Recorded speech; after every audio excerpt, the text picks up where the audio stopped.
And around the world, the military consensus is emerging. Climate change is a threat multiplier. It will make unstable states more unstable, poor nations poorer, inequality more pronounced, and conflict more likely. And the areas of most geopolitical risk are also most at risk of climate change.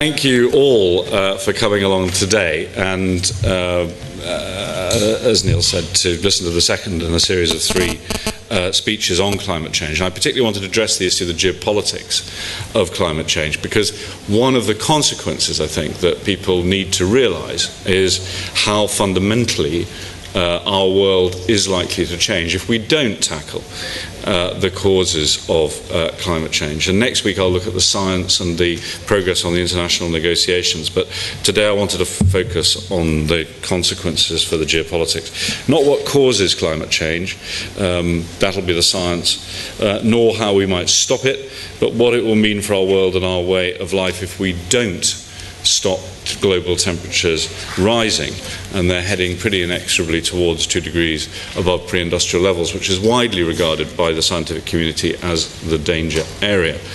And I'll look at the effects of this on global climate change, on food, water, health and security. And for many people, climate change remains an indistinct threat. It's seen as something that's far off, far away. We hear something about polar bears, but the reality is we should not think of it like car crashes or alcoholism as something that only happens to other people.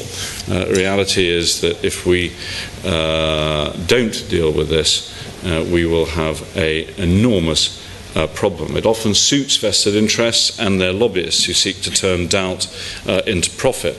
But the skeptics who enlist uncertainty in the fight against the scientific consensus are not doing anyone any favours. And indulging in this thinking paints us into a pretty dangerous corner. As a people, we have at best a surface understanding of climate risk, but the reality is that some of those risks are quite scary and deeper. Climate change is a systemic threat. With luck, the UK may well escape the worst physical impacts. But in a connected world, we will be exposed to the global consequences, and they are alarming and shocking. A changing climate will imperil food, water and energy security. It will affect human health, trade flows and political stability. And the resulting pressures will check development, undo progress and strain international relations. And these risks will not be neatly divided. Different countries will face very different challenges. Political solutions will become harder to broker, conflicts more likely. A world where climate change goes unanswered will be more unstable, more unequal, and more violent. And the knock-on effects will not stop at our borders. Climate change will affect our way of life and the way we order our own society. It threatens to rip out many of the foundations on which our own security rests. And today I'm going to look at each of those foundations in turn, beginning with the most basic of all, food. And the picture I will paint presupposes two things. First, that population growth remains steady and that high carbon emissions result in dangerous climate change, that we don't tackle the problem. And both of these are likely if we don't tackle global emissions by 2020. We need to peak and get global emissions coming down by 2020. In other terms, this is the last Parliament, the last British Parliament, when we stand a real chance of using our international influence to make real change in what is a massive global problem. And in such a scenario, the coming decades will bring higher temperatures, rising seas, droughts, heat waves, floods, and variable rainfall. And each of these changes will affect our ability, for example, to grow the crops we need. Demand for food is predicted to grow by 70% by 2050. For developed economies, this will mean higher prices.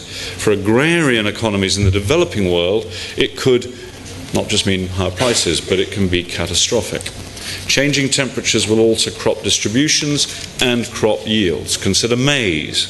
It's critical to sub-Saharan Africa. It provides more than half of the daily calories in Lesotho, Malawi, and Zambia. And a recent study of African maize found that each day above 30 degrees centigrade reduced the final yield by 1%. So if temperatures were to rise by just 1 degree, a rise so small that we in this room would barely feel it, then 65% of maize-growing areas in Africa would be less productive at a time, of course, when population is growing sharply. Changing rainfall affects the ability to grow staple crops. Some 96% of all cultivated land in sub-Saharan Africa is rain-fed. The severe drought in the Horn of Africa shows the fragility of these lands when rains fail. 10 million people are facing a severe food crisis. Desertification will accelerate as temperatures rise and rainfall changes, and 2 billion people in developing countries, most of them below the poverty line, rely on dry lands which support half of the world's livestock. Climate change will mean as well natural disasters will become more frequent and more intense, damaging harvests. The 2003 European heat wave caused a record loss of 36% of crop yield for corn in Italy, and the floods in Pakistan destroyed 500,000 tons of wheat. According to the World Food Programme, over the past decade, hurricanes have caused an average loss of cultivated land of 10% in the coastal states of Mexico alone. And these myriad pressures on production not only affect subsistence farmers, they also push up prices globally. Last year, cereal prices rose by 71%.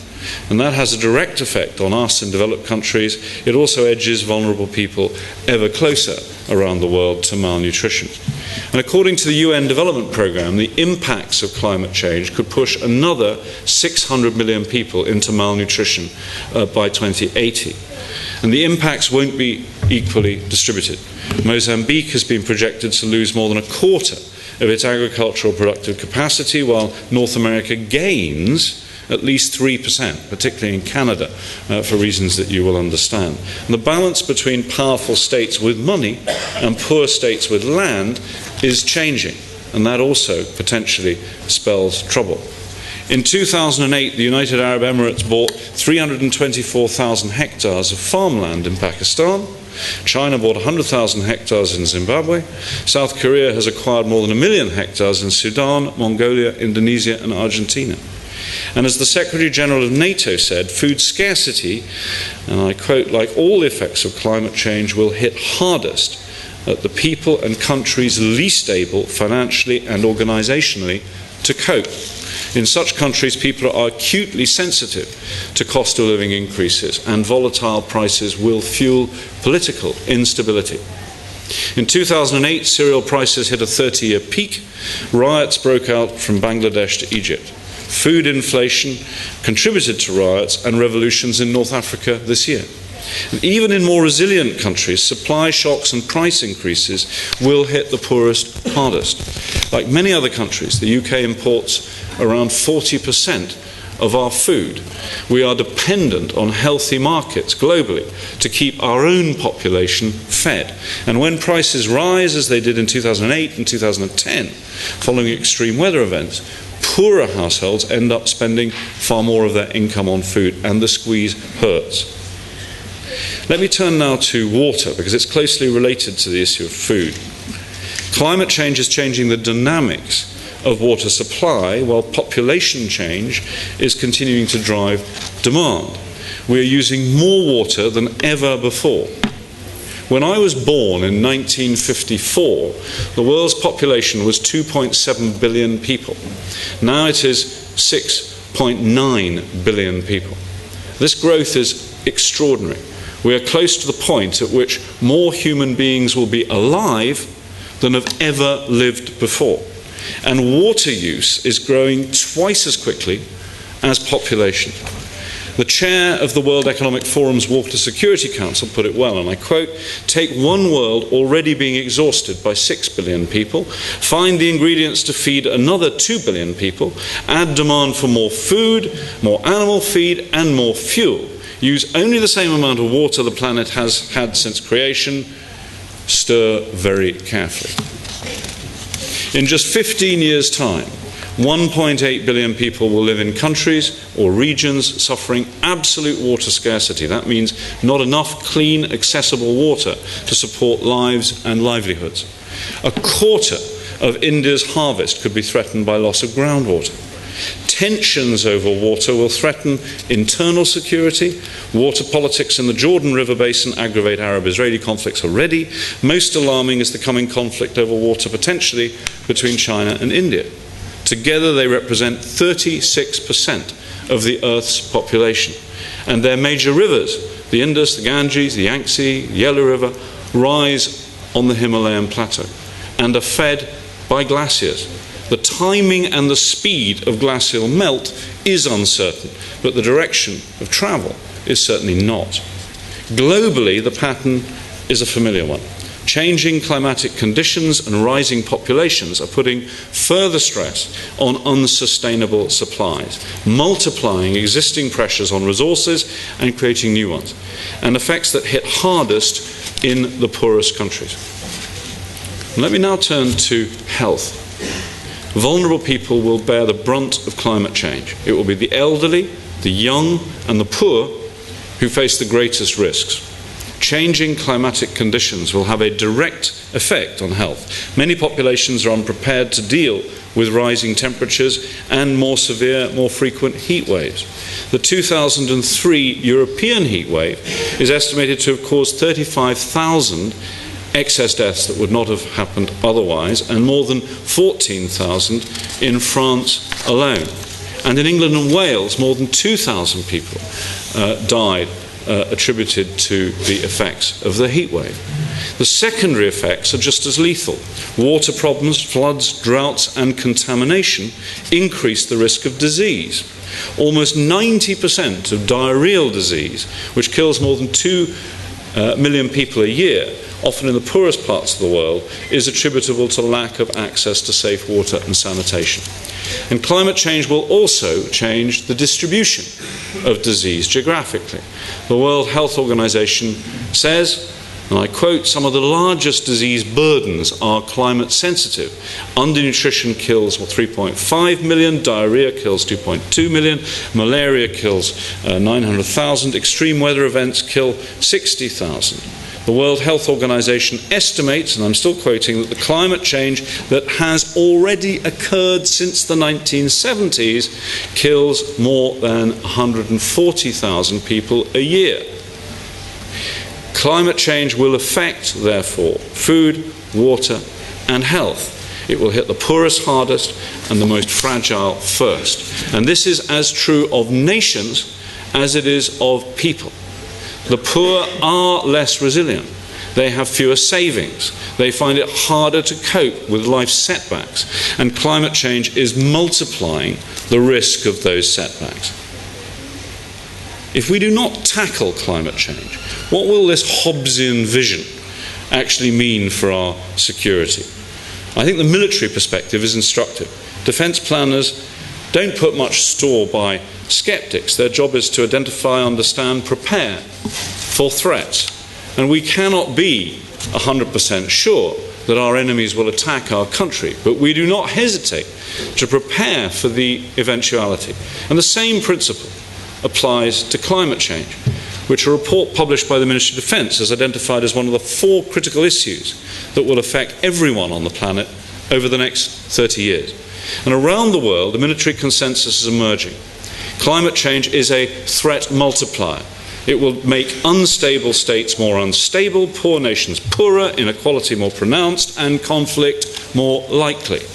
And the areas of most geopolitical risk are also most at risk of climate change. The UK's National Security Strategy concludes that climate change will be a, and I quote, wide-ranging driver of insecurity, exacerbating existing weakness and tensions around the world.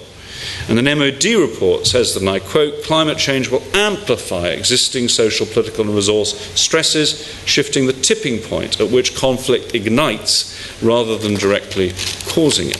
The Pentagon's Quadrennial Defense Review report notes that climate change will, and I quote, "shape the operating environment, roles and missions that the US military undertakes." And the National Intelligence Council concluded that more than 30 US military installations were already facing elevated levels of risk from rising sea levels. So when the Pentagon and Greenpeace are on the same page, you know things are getting serious. Climate change causes several security problems. First, competition over resources will grow fiercer. Rising demand for finite resources and pressures on trade routes will once again provoke conflicts. Territorial change will create new disputes. In May, 400 academics concluded that the Arctic is experiencing unprecedented warming due to man-induced emissions of global greenhouse gases. Arctic snow and ice are melting much faster than expected. The Northwest Passage is a reality. No wonder the Russian ambassador to NATO said in an interview, and I quote, "The 21st century will see a fight for resources, and Russia should not be defeated in this fight. NATO has sensed where the wind comes from. It comes from the north." Climate change will not only open up new resources, it will open up new trade routes and intensify the pressure on existing ones. A World Trade Organization report suggested that climate change could alter patterns of trade. Countries which have favourable weather and stores of natural resources will emerge stronger. Newly found Arctic resources and newly opened Arctic trade routes will improve the trade advantage for countries like Russia and Greenland. Critical trade infrastructure, however, is at risk from natural disasters, as we saw following the Japanese tsunami. A shortage of parts in a globally interconnected world meant that Toyota, Honda and Nissan were all forced to cut production in British factories. So the first aspect of climate security is to do with trade and resource conflicts. Natural disasters will also change our military priorities as humanitarian crises become more frequent and more intense. Low-lying river deltas, which are at risk from flooding due to rising sea levels brought about by climate change, are home to nearly 300 million people. The Nile, the Mekong, the Ganges and the Rhine, all examples. A fifth of the world's population live in river basins more likely to be flooded. And in weak and failing states, food and water stress will compound or cause internal security problems. So picture a map of the world. Picture the areas we're most concerned about, where poverty, instability and conflict now meet. Parts of the Middle East, North Africa, pockets of sub-Saharan Africa, delicate borders on the Asian subcontinent. And now picture the areas where climate change will strike hardest. And the overlap is uncanny and unnerving. Climate change also threatens the security of our energy supplies. All energy sources are vulnerable to interruption, but fossil fuel extraction chains are particularly exposed. The 2004-05 hurricane season, when Ivan, Katrina and Rita all struck, destroyed 126 oil and gas platforms across the globe and damaged another 183. Climate skeptics regularly decry our reliance on rare earth metals for wind turbine magnets, but the floods in Queensland stopped the coal production which fuels growth in Asia, forcing China and India to seek new imports. And a lot of our energy technologies rely on water for cooling nuclear reactors through to cleaning solar panels. During the European heat waves in 2003, more than 10 French nuclear reactors had to limit their output or shut down thanks to heat and water stress. And in Germany, the Unterweser nuclear power plant cut its power by 90%. Renewables are exposed to climate change too. Hydropower needs water flow. Clearly, concentrated solar requires clear skies. All energy technologies are dependent on trade in fuels and in parts. And no wonder the UK military takes climate security seriously. We have our own climate and energy security envoy, Rear Admiral Neil Morissetti, and we work closely with the US Department of Defense on climate change and operational energy security. Germany, which has just taken over the presidency of the UN Security Council, is preparing to devote some of its valuable time to bringing climate back to the top of the global security agenda. Climate change will amplify insecurity and accelerate instability. It will shape the geopolitics of our future and alter the balance of power between nations, not always as a cause, but always as a contributing factor. So what will that mean for us and our way of life? First, we must prepare for the political implications of climate change. What happens when island nations disappear? Dry countries become uninhabitable. The great deltas waterlogged. Agrarian economies unproductive. Climate migration is already happening. Not short-term displacement following natural disasters, but long-term movements of people away from areas which are becoming less habitable. And when ecosystems can no longer support people, they will move. We always have, and we always will.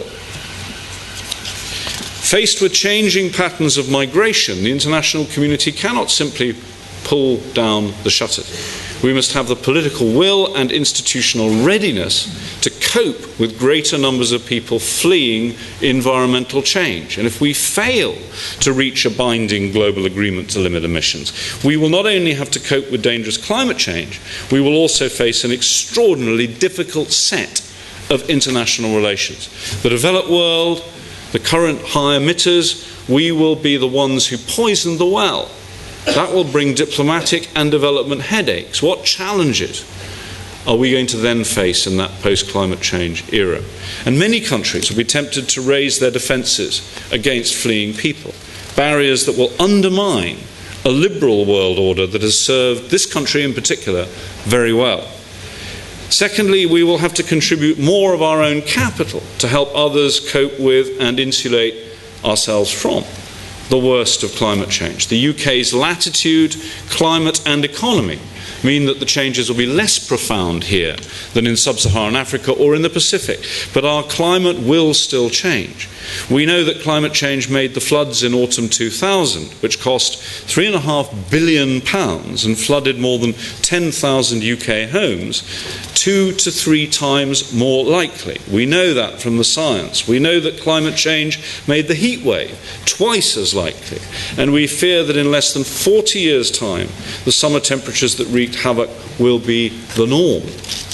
Being prepared will mean increasing funding for security and disaster response, refitting our health infrastructure to cope with the surge in heat-related illnesses, boosting our energy, food and trade security by diversifying our supply, changing our land use planning legislation to allow flexibility for farming and reinforce water security, investing in resilience and adaptation, not just for critical national infrastructure, but across the whole economy, and not just in Britain.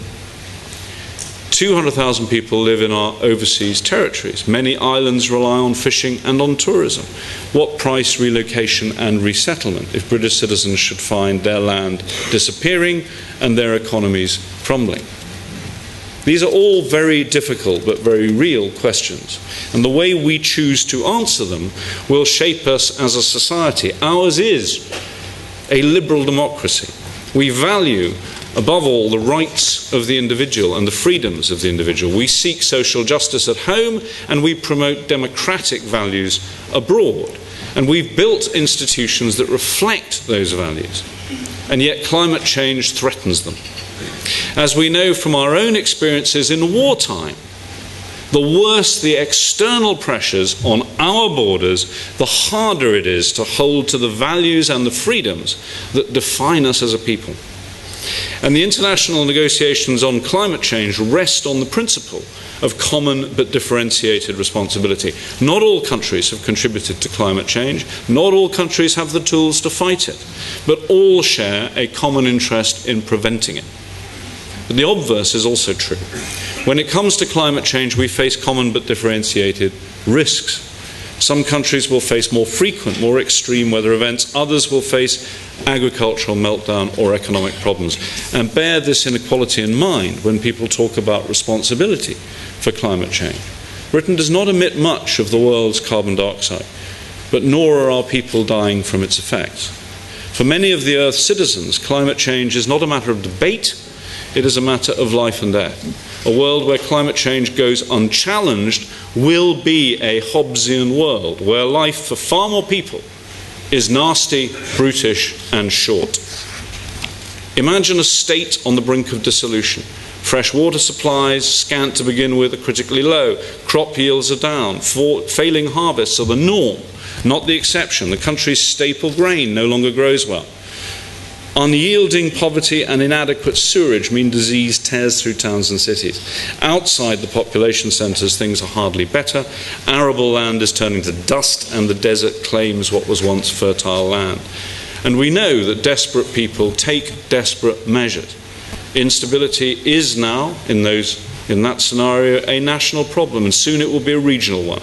Migrants surge outwards, searching for survival. And that is the nightmare scenario. And yet it is already tragically familiar. We have already seen civil wars compounded by water stress, as in Darfur, regional conflicts fueled by resources in the Democratic Republic of the Congo, food prices prompting riots and worse in Bangladesh. Climate change is the force that threatens to unify and magnify these pressures. It will focus and concentrate existing tensions, fracturing states and destroying societies. And so far, we have not done enough to stop it. We still have time to mobilize, but that time is rapidly running out. And doing nothing for us is not an option. If we have the courage to commit to ambition, the nightmare scenario will be nothing but a bad dream. But no one should doubt the reality of that nightmare if we do nothing. Next week I want to look at climate science as giving us a clearer indication of the deadline for action, and that'll be up on the department's website. But thank you very much for your attention. Thank you.